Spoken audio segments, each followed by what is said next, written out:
कोई कोई जैसे बहुत अच्छा खेलता भी है खिलाड़ी, गोल्ड मेडलिस्ट तक भी चला जाता है, सिल्वर वगैरह भी चला जाता है, लेकिन फिर वापस इकोनॉमिक स्टेटस की वजह से या फिर और कोई परिस्थिति, सामाजिक परिस्थिति कैसे भी माने, और वो बीच में ड्रॉप आउट हो जाता है। तो उन खिलाड़ियों के लिए क्या मतलब स्पेशल कुछ सरकार की योजना, या फिर उनके लिए हम क्या कर सकते हैं? ये बात भी सही है, बिल्कुल ये अक्सर होता आपने बताया अर्जुन अवार्डी हैं और हम सब जानते हैं, और लिम्बाराम जी, श्यामलाल जी, फिर अपने घंटाली के मुकेश जी, वो भी अच्छा परफॉर्म कर रहे हैं, फिर आप हैं। तो सिर्फ आर्चरी में ही अपने इस क्षेत्र में आगे आते हैं, बाकी खेलों के लिए क्यों आगे नहीं जा पाते? नमस्कार दर्शकों, स्वागत है एक बार फिर मेरे यूट्यूब चैनल में। मैं आपका अपना दोस्त सज्जन कटारा। मैं आज बांसवाड़ा में आया हूँ और बांसवाड़ा में आपके साथ में बैठा हूँ, और आप श्री धनेश्वर जी मईड़ा हैं।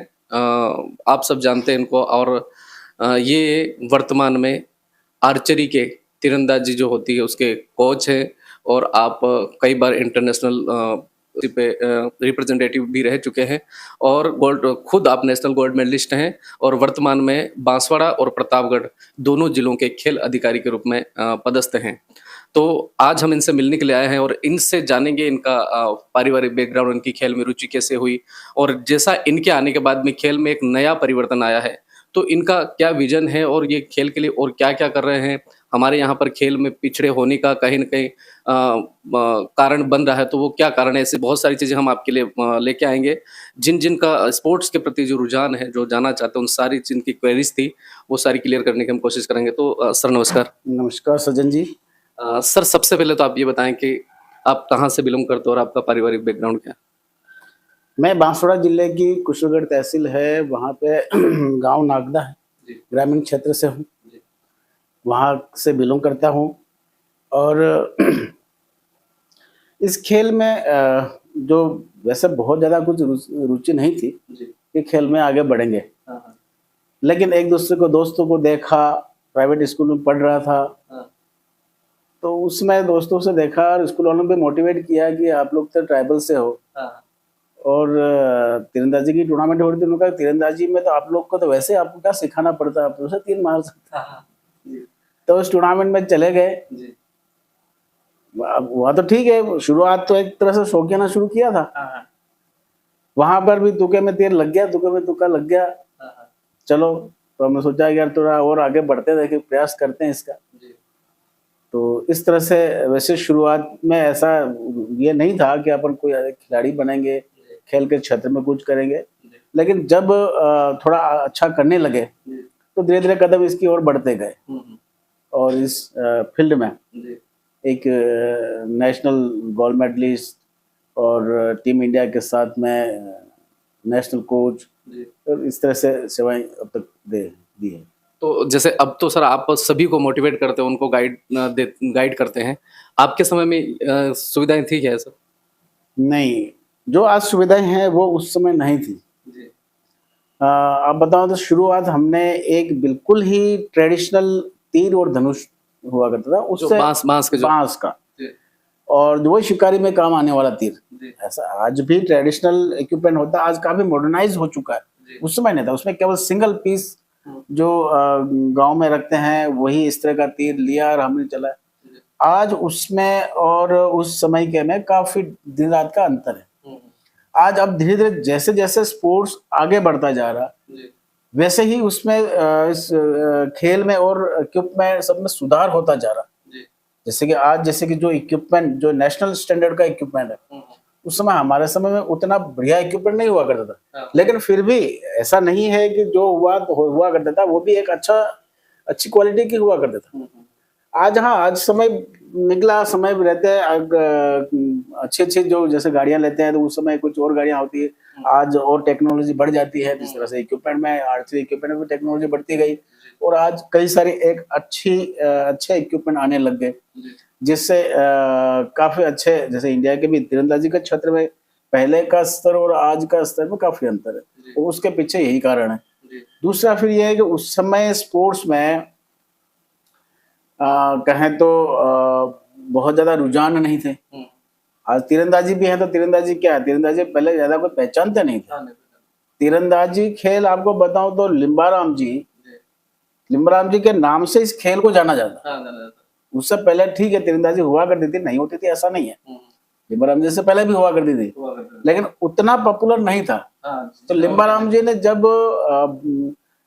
सियोल, बार्सिलोना ओलंपिक खेले, अटलांटा, ये तीनों ओलंपिक खेले, जब लिम्बाराम जी बार्सिलोना ओलंपिक में टॉप 8 तक पहुंचे तो इंडिया को एक बहुत बड़ी उम्मीद हो गई थी, क्योंकि आज तक ओलंपिक में इंडिया को मेडल नहीं मिल पाया। प्रयासरत हैं, हमारी शुभकामनाएं, मेरी शुभकामना है कि अगला जो ओलंपिक आएगा उसमें हम मेडल लेंगे लेकिन आज तक नहीं मिल पाया है। और लिम्बाराम जी का जो इस खेल का अपन जो पॉपुलर के लिए बात कर रहे थे, तो लिम्बाराम जी ने एक बार वर्ल्ड रिकॉर्ड इक्वल किया था। चाइना में इंटरनेशनल टूर्नामेंट थी, एशियन चैंपियनशिप, उस टूर्नामेंट के अंदर में स्कोर के बेस पे उन्होंने वर्ल्ड रिकॉर्ड इक्वल किया था। और वहीं से फिर इस तीरंदाजी को इतना मतलब ये पॉपुलर हुआ और लोग बाग जानने लगे कि हाँ कि तीरंदाजी भी एक खेल होता है, और तीरंदाजी से जुड़ा हुआ लिम्बाराम का नाम। उनके नाम। हाँ। तो आपके आने के बाद में सर इतना सारा परिवर्तन जो हमने देखा, पहले भी हम आते थे यहाँ पे, बांसवाड़ा में पास में पड़ता है, फिर हमारे प्रतापगढ़ से क्योंकि हम हैं वहाँ पे भी अभी कुछ समय में ये इंडोर स्टेडियम वगैरह भी बना और खेल का एक तरह से एटमॉस्फेयर बन गया। तो ये आपके आने के बाद हुआ है या फिर मतलब कब से शुरू हुआ? देखिए, मैं 2017 में एज ए जिला खेल अधिकारी बांसवाड़ा आया था। तो उस समय ये तो सच है कि 2017 से पहले ये ना डेवलपमेंट के बारे में सारी बात मुझसे पूछो, ऐसा किसी और से पूछनी चाहिए, सही बात तो वहां से निकलती है लेकिन हाँ, मैं इतना जरूर कह सकता हूँ कि 2017 में ये जो अपना बांसवाड़ा खेल स्टेडियम है, इसकी स्थिति ऐसी थी कि ये जो परिसर आपने देखा है, इस परिसर में रात्रि के समय एक लाइट का लट्टू नहीं हुआ करता था। अच्छा।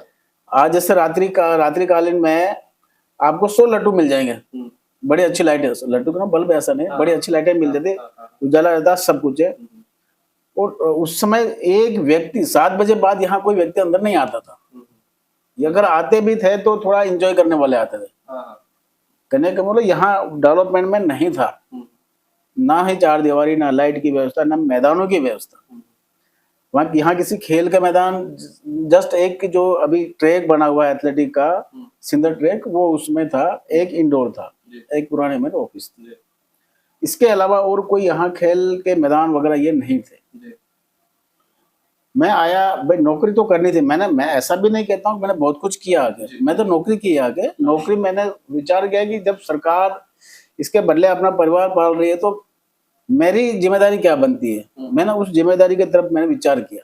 तो धीरे धीरे मैंने हर व्यक्ति के पास जहां से डेवलपमेंट का विचार आता मैं उनके पास पहुंचा, जिसके अंदर में प्रशासन और सरकार ने दोनों ने भरपूर सहयोग दिया। उसके बगैर ये आज जो बदलाव है वो नहीं आ सकते थे। और उसके साथ ही मैं कहना चाहूंगा, यहाँ का जो भामाशाह है, उन्होंने भी भामाशाह, देखो भामाशाह की एक भी लिमिट होती है, उसके जितना कर सकता वो करते हैं। लेकिन अच्छा, कहा भी उन्हें वही जाता है कि आप ये थोड़ा सा स्टेडियम को मदद करें, उन्होंने कभी मना नहीं किया यहाँ पे। तो जिस तरह से सरकार ने भी सहयोग दिया, उसी तरह से प्रशासन ने सहयोग दिया, भामाशाह ने सहयोग दिया।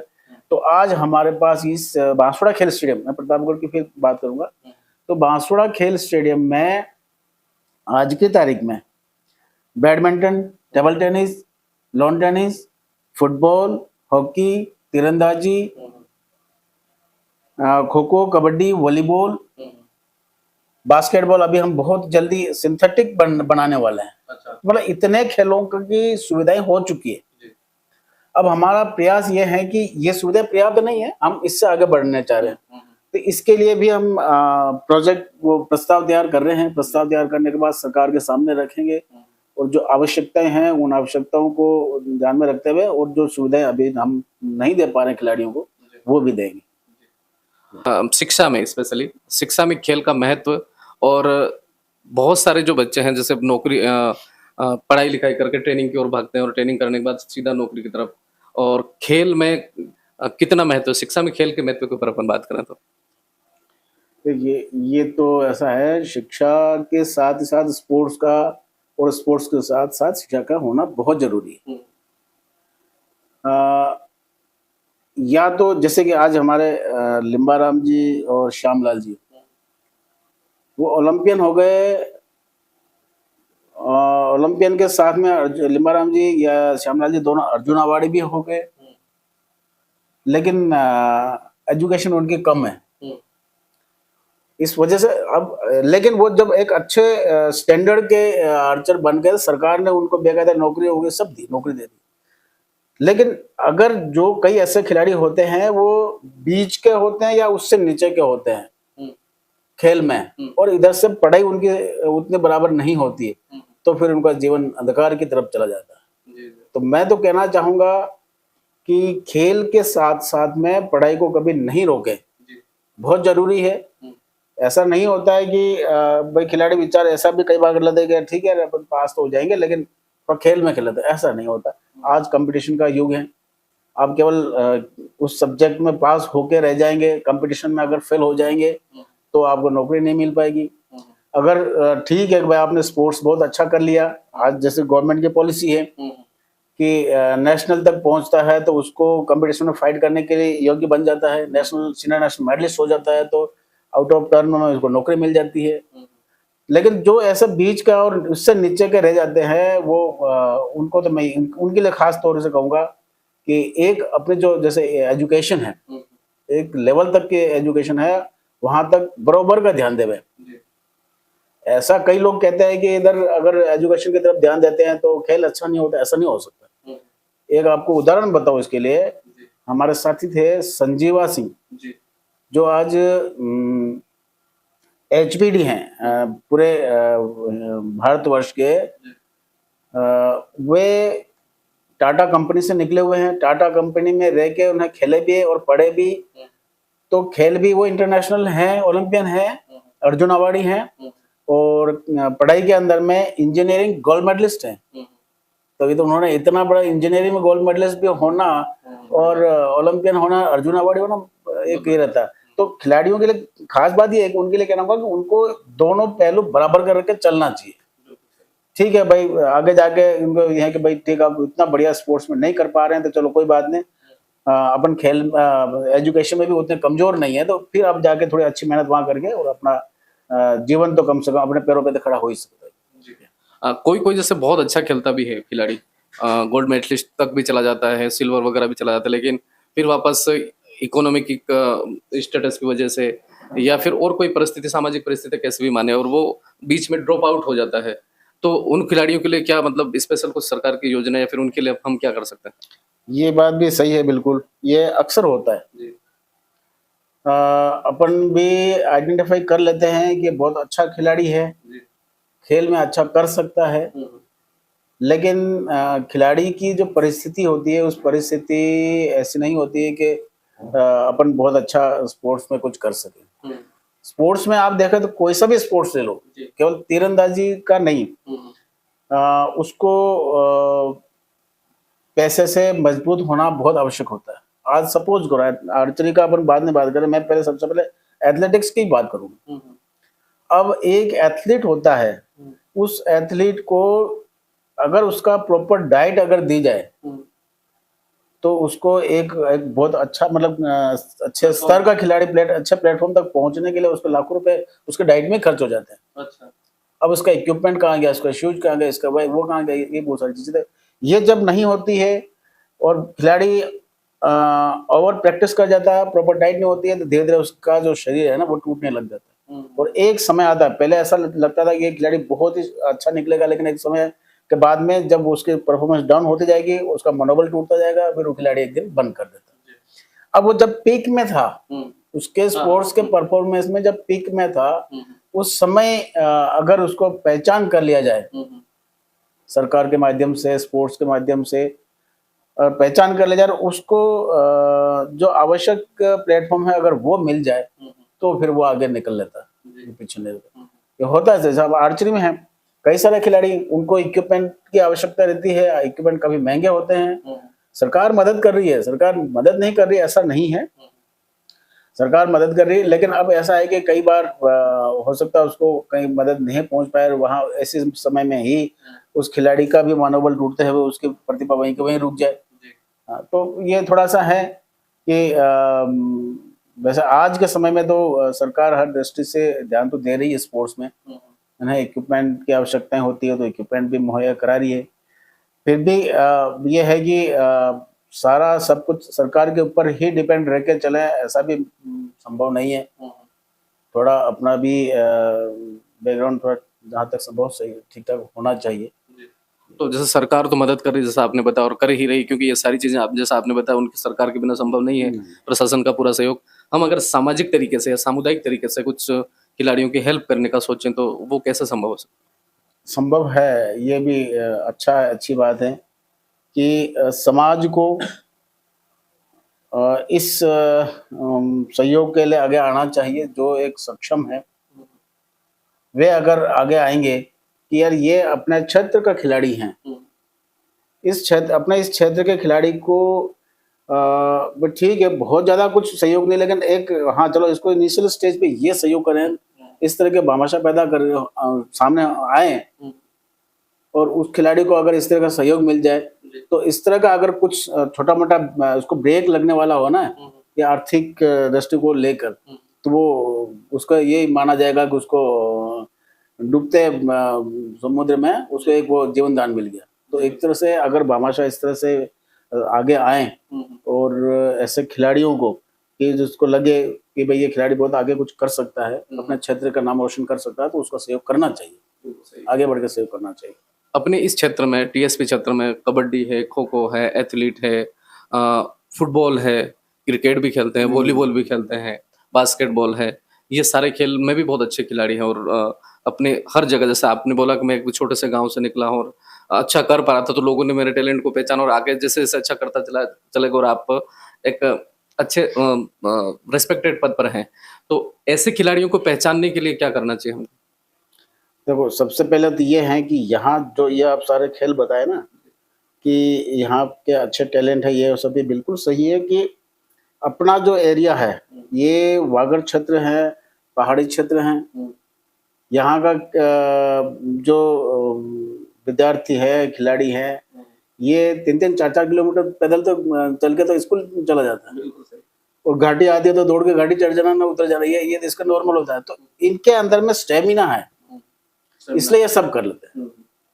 तो अब मैं कहना चाहूंगा कि जैसे मैं खेल विभाग से हूँ, खेल विभाग है लेकिन खेल विभाग के पास जितने कोच और स्टाफ और ये सब होने चाहिए उतने अभी नहीं है, कमी है। लेकिन कमी है इसलिए ऐसा नहीं कि खिलाड़ियों की पहचान करके आगे नहीं बढ़ाया जा सकता। इसका एक जैसे मैं बांसवाड़ा और प्रतापगढ़ दोनों जिलों का मैं जैसे खेल अधिकारी हूँ, तो मैं एक विचार अभी जुलाई में हम इसको शायद हो सके कोशिश करेंगे कि इसको इम्प्लीमेंट भी करेंगे। वो हमने विचार किया है कि प्रत्येक जब बच्चा स्कूल में प्राइमरी स्कूल में जाता है, प्राइमरी स्कूल में जाता है तो उसका जो पहचान है वो वहीं से शुरू हो जाती है।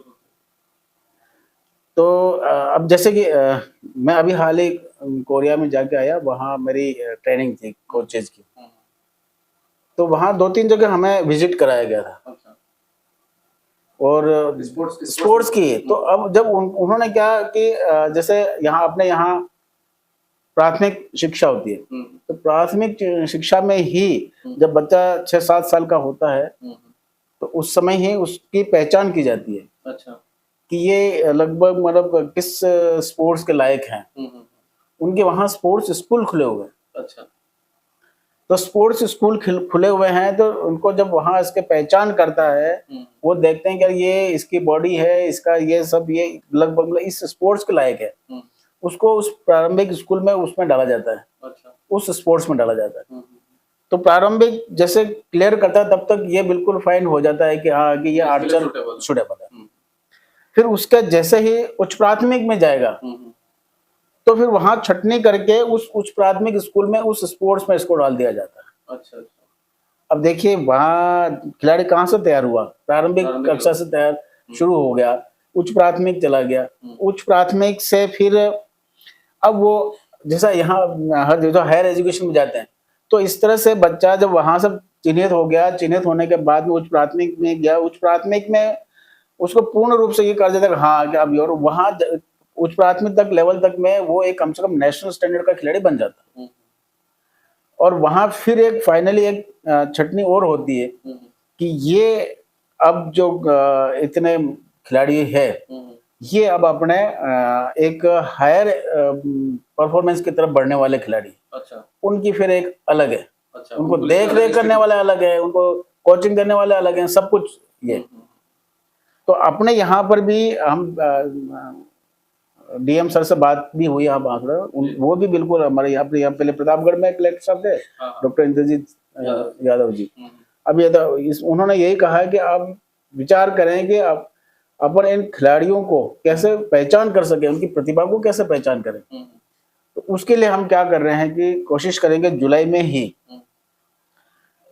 प्रत्येक स्कूल में एक कालांश जो लास्ट कल होता है, वो अनिवार्य करवाएंगे स्पोर्ट्स के लिए। अच्छा अच्छा। उसके साथ ही साथ में 3-4 ऐसे खेल जिसमें कम पैसा लगे लेकिन बच्चा वहाँ एक्टिविटीज करे, ऐसे हम कुछ इक्विपमेंट चिन्हित कर रहे हैं स्कूलों में। तो हर स्कूल में वो इक्विपमेंट जाए। बहुत बढ़िया। और वो जैसे कि आज जैसे कि कैरम हो गया, चेस हो गया, स्पीकिंग रोप हो गई, वॉलीबॉल हो गया, ये बहुत ज्यादा जगह भी नहीं घेरता। ये हर स्कूल में लगभग आज वॉलीबॉल प्रार्थना सभा तो होती है, तो वॉलीबॉल कोर्ट बन ही सकता है। और इससे जो जैसे बाकी मैंने दूसरे बोला, तो बहुत छोटे छोटे क्लास में अगर अपना जो चेस खेलते हैं, क्लासरूम में खेला जा सकता है। उससे क्या होगा, उसका माइंड है वो काम करेगा, एक्स्ट्रा एक्टिविटी। हाँ, आज जैसे आज बच्चा होता वहां से निकलेगा सीधा मोबाइल, कहाँ चल रहा है, रास्ते में चल रहा है, वो नहीं। अगर वो चीज रहेगी कि मोबाइल है, ये चीज जितनी आवश्यक है, ये जरूरी है, ये भी जरूरी है, लेकिन ये जितना आवश्यक उतना ही, उससे ज्यादा है तो फिर वो नुकसानदायक है। तो ऐसे में जो एक स्कूल का जैसे 8वां पीरियड, हम सपोज 8वां पीरियड होता है, 8वां पीरियड में उसको केवल स्पोर्ट्स में वो रखेंगे कि भाई इतने बच्चे हैं, इतने बच्चे इतने देर तक के लिए वॉलीबॉल खेलेंगे, इतने के लिए ये खेल खेलेंगे, ये खेलेंगे, ये सारे मतलब एक्टिव खेल के एक्टिविटीज में रहेंगे। उससे क्या होगा, फिर एक तो दो चीज होगी, एक तो खेल का थोड़ी खिलाड़ी के उसकी मानसिक विकास होने के साथ साथ में उसका एक जो है ना खिलाड़ी की पहचान होगी, और खिलाड़ी की पहचान के रूप में निकल जाएंगे वो तो ठीक है। अब उसके बाद में इनका जो, क्योंकि आज अपन ये है कि अगर आप स्वस्थ हैं, बिल्कुल आप प्रतापगढ़ से, सालमगढ़ से यहाँ से आए, आप इसलिए आप आए, आप एकदम स्वस्थ हैं। तो अगर स्वस्थ हैं तो आप सब कुछ काम कर सकते हैं। तो आज वो पढ़ने वाला विद्यार्थी अगर स्वस्थ है तो अच्छे से पढ़ाई कर सकेगा। अगर कुछ खेल उसको खेलने के कहेंगे तो वो अच्छा सा खेल पाएगा। तो इस तरह से रहें, इसलिए हम एक प्लानिंग में ले रहे हैं कि इसको हम कोशिश करेंगे, उसको हम हर स्कूल में करें।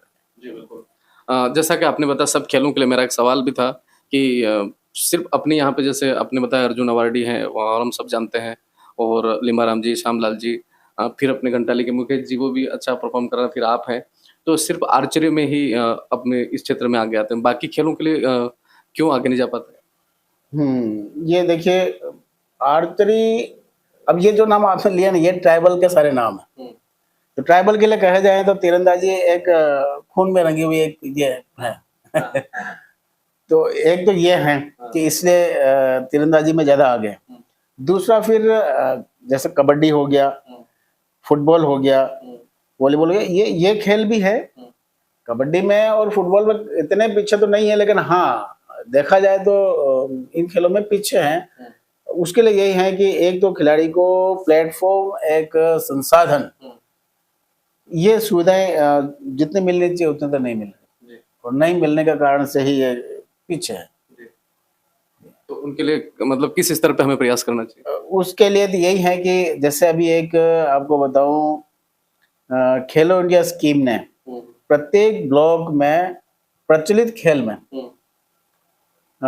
एक प्रचलित किसी एक खेल में वहां पे सेंटर खोल रहे हैं। अच्छा। उस सेंटर खोलने के पीछे यह है कि उस खेल की सुविधाएं उनको दी जाएगी, कोच दिया जाएगा, और जो भी इक्विपमेंट है वो दिया जाएगा। अच्छा। तो इस तरह से जैसे कि अभी प्रतापगढ़ से सूचना भी आ गई है, सभी 8 ब्लॉकों की, बांसवाड़ा की आ रही है, कुछ आगे कुछ आनी बाकी है, वो भी जल्दी आएगी। तो ये हम जल्दी राज्य सरकार को भेज रहे हैं।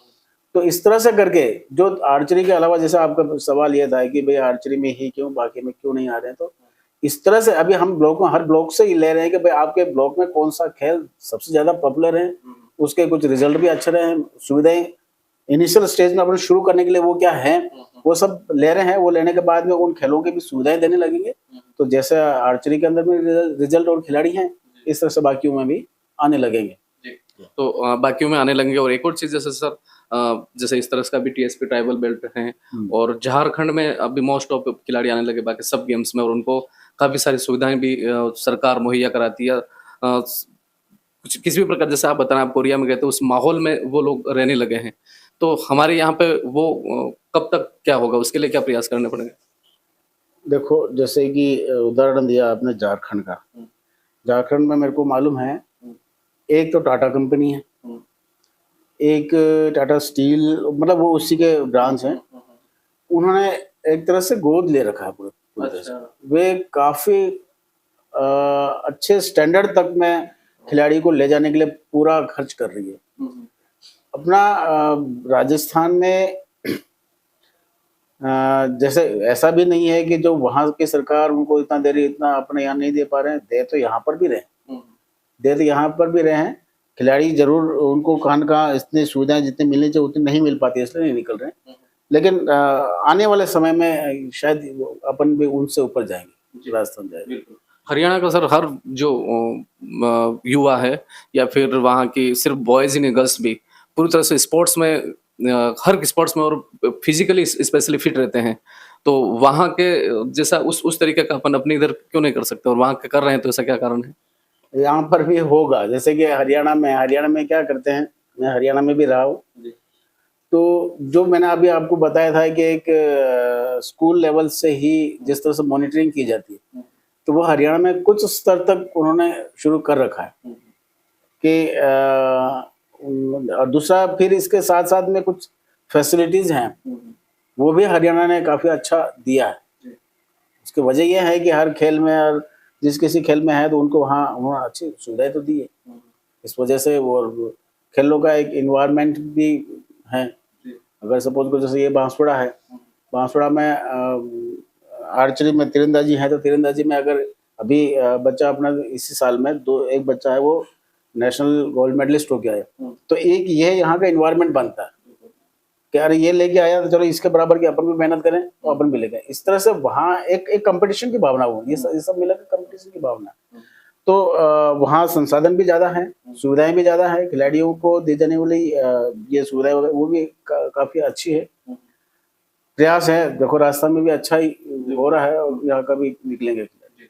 जैसा आपने बताया 2017 से मैं यहाँ पे आया, और आपका कहना भी सही है कि मेरा अकेले से, लेकिन आपकी मुहिम, आपकी एक पहल कि मैं, अगर जैसा आपने बहुत बड़ी बात कही कि जिस वजह से मैं मेरा घर चल रहा है और मैं काम कर रहा हूँ, तो मैं कुछ न कुछ और इस बच्चों के लिए भी, इस एरिया के लिए भी करूँ, तो आपने करा। अब आपका आगे विजन क्या है? आप जैसे प्रतापगढ़ के भी खेल अधिकारी यहाँ के भी हैं, तो आप अभी और कुछ क्या प्लानिंग है आगे खिलाड़ियों के लिए, क्या करने वाले? देखो अभी समय 6-7 साल और है।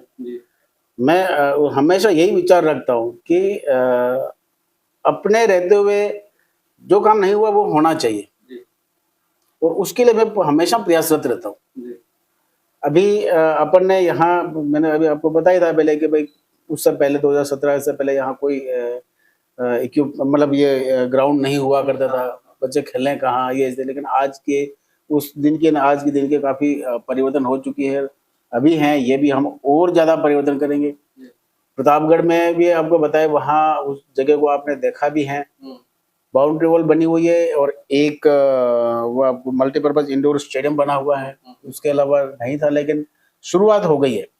हमने शुरुआत वहाँ का जो जैसे 8 ब्लॉक हैं, 8 ब्लॉकों का जो निकल के आया, तो 6 ब्लॉक ऐसे निकले हैं जहाँ कबड्डी उन्होंने लिखा है कि यहाँ का पॉपुलर खेल कबड्डी है। तो हमने प्रतापगढ़ में अभी जो काम शुरू किए हैं, 2 कबड्डी के, 2 वॉलीबॉल के, एक खो खो का, बास्केटबॉल के, ये सुविधाएं अभी मतलब महीने, 1.5 महीने, 2 महीने में ही बच्चों को मिलने लग जाएगी। अच्छा, वहाँ कोर्ट बन रहे हैं? कोर्ट बन रहे हैं, काम चल रहा है। अच्छा। तो ये मान के चलिए कि जैसे ही अभी बच्चा स्कूलों से फ्री होगा और वो मैदान में खेलने के लिए आता है तो उसको सुविधा मिलेगी। तो एक सर, जैसे अभी मेरे मन में सवाल आया, ग्रामीण ओलंपिक हुआ था जिसमें जो नहीं पढ़ते थे लोग और गांव में कुछ प्रतिभा है उनको सामने लाने के लिए, तो उसका कुछ असर हुआ क्या? वैसा कुछ करने से क्या फायदा? देखो, ये खेल का माहौल तो कह सकते हैं, लेकिन उसमें क्या कि कोई एज लिमिट तो थी नहीं। तो एज लिमिट नहीं थी, तो एक तरह से वो रिक्रिएशनल हो गया। बिल्कुल, क्राइटेरिया फिक्स नहीं। हाँ, कि भाई ठीक है, वो खेलो, खेलने से स्वस्थ रहते हैं, खेला गया। लेकिन उससे ऐसा कोई प्लेयर आइडेंटिफाई हुआ हो किया, ऐसा तो कुछ ऐसा है। ठीक है सर, तो लास्ट में युवाओं के लिए आपका मैसेज एजुकेशन को लेकर के और स्पोर्ट्स को लेकर के, कहीं ना कहीं मुझे लगता है जैसे आजकल के जैसे पहले की बनिस्बत अभी युवा कहीं ना कहीं थोड़ा सा डाइवर्ट हो रहे हैं सामाजिक बहुत सारी चीज़ों में, तो उनके लिए आपका मैसेज? आज का युवा, जैसे मैंने अभी आपको बताया था कि ये जो वागड़ क्षेत्र है, ये काफी पहाड़ी वाला और इस तरह का एरिया है। यहाँ पे स्टेमिना, खिलाड़ियों में सारी चीजें होती हैं, लेकिन फिर भी युवा है, एजुकेटेड होते हुए भी उनको ही मालूम है कि ये अपने समाज के लिए, खुद के लिए बुराई है, लेकिन फिर भी उस बुराई को ये छोड़ नहीं पाते हैं, उस बुराई को जाते हैं। आए दिन एक्सीडेंट होते हैं, आए दिन एक्सीडेंट क्या आते हैं कि बाइक आमने सामने भिड़ गई, और आमने सामने भिड़े तो कैसे भिड़ी, आपस में एक नहीं तो दूसरे की तो गलती होगी तो ही भिड़ी। तो ये युवा, एक तो क्या होता है कि ज्यादा नहीं तो छोटे स्तर पे, लेकिन जो कुछ थोड़ा नशे जैसी चीजों का उपयोग करते हैं, मैं उनके लिए कहना चाहूंगा कि उनकी लाइफ बहुत ही ज्यादा परिवार के लिए, उसको कितनी कीमती कहेंगे, मतलब उसका वो ये नहीं है। इतनी कीमती लाइफ है, वो अपने परिवार को समझें, अपने आप को समझें कि एक मनुष्य जीवन के रूप में आया है तो क्या करके जाना है। और ये जो जैसे कि नशे पत्ते में बुराइयां जितने भी ये हैं, वो उन चीजों को त्याग करें और अपने लाइफ में अपने पैरों पे खड़े होने के लिए क्या करना चाहिए, उस ओर बढ़ना चाहिए। ये मेरी युवाओं को एक मेरी ओर से संदेश रहेगा। बहुत बहुत धन्यवाद सर। जैसा कि दर्शकों आपने देखा, ये आप थे श्री धनेश्वर जी महिड़ा साहब, ये खेल अधिकारी, और इन्होंने जितने भी खेल से संबंधित और यहाँ पे लोगों के खेल में कहीं ना कहीं इंटरेस्ट नहीं होने का कारण क्या है, और आप बच्चों के लिए अभी स्पेशली उन्होंने बहुत ही शानदार बताया कि कोरिया ये आप गए थे और कोरिया की तर्ज पर जितना भी हो सके ये पूरा ड्राफ्टिंग करके डीएम सर से बात कर रहे हैं, फिर प्रतापगढ़ के लिए भी कर रहे हैं, और प्रतापगढ़ के लिए उन्होंने कहा कि बहुत सारे कोर्ट्स भी बन चुके हैं। एक सर, एक और सवाल, मैसेज भी आए थे मेरे पास में, जैसे कोई अन्य खेलों में, जैसे आप आर्चरी के कोच हैं, अन्य खेलों में कोई बच्चा इंटरेस्टेड है और आपसे कुछ जानकारी चाहता है, तो उनके लिए कैसे क्या कांटेक्ट करें? उसके लिए जो भी खिलाड़ी अगर हमसे कांटेक्ट करेगा, उसको हम संतोषप्रद जवाब देके, वो जो चाह रहा है उसको, उस लाइन को, उस तरफ बढ़ने के लिए हम उसको आग्रह करेंगे। अगर हम उसको उसके लिए गाइड करने के लायक नहीं होंगे, तो हम उसको गाइड करने वाले से गाइड करवाएंगे कि हाँ कि ये रास्ता है, इसको अपनाया जाए। वो खिलाड़ी जो भी है हमारे पास आए, हम उनको रास्ता बताएं। तो आप जिस भी खेल में इंटरेस्टेड हैं, आप आर्चरी के अलावा, आर्चरी के साथ जैसा सर ने बताया, मैं हर खेल में आपको मुझसे जितना हो पाएगा, नहीं तो आपके संबंधित खेल का जो कोच है उससे आपका कांटेक्ट करवा के आपका जो क्वेरीज है उसको क्लियर करवाएंगे। हमारी जो बातचीत थी इसमें आपको क्या अच्छा लगा, क्या मैसेज आपको लगा, कमेंट बॉक्स में जरूर बताएं, और आप जरूर शिक्षा की तरफ ध्यान दें। और अगर हमारे यूट्यूब चैनल पर नए हैं तो जरूर कमेंट करें और लाइक करें, सब्सक्राइब करें। बहुत बहुत धन्यवाद सर, आपका कीमती समय दिया इसके लिए बहुत बहुत धन्यवाद। आप बता रहे, इसके धन्यवाद। Thank you so much.